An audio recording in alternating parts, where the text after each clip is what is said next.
Magandang umaga, Malacanang Press Corps. Welcome sa ating press briefing ngayong araw, March 3. Magandang balita ang ibinahagi ng Department of Budget and Management.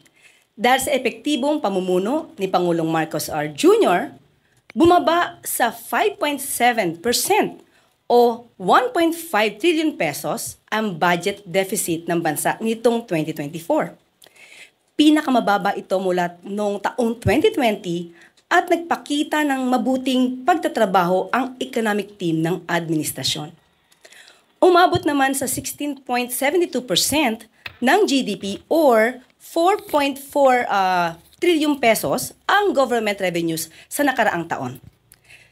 Alam niyo na po kung anong ibig sabihin ng budget deficit, pero doon sa mga kababayan natin na mas gustong maintindihan to, halimbawa, lalaman po, kapag ka po ang ating revenue, ang kinita ay halimbawa 100 pesos.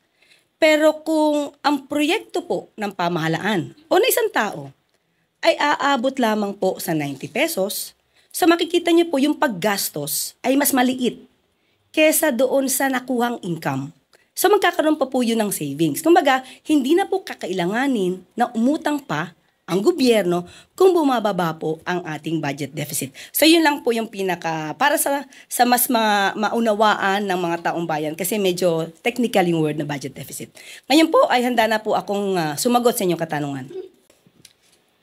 Ma'am, good morning po. Ma'am, may we just get your quick reaction sa recent pronouncement ni former spokesman Harry Roque na kahit gaano ka kagaling na salesman, kung hindi maganda ang produkto, mahihirapan kang ibenta. Good luck daw po sa inyo ni Secretary J. Ruiz.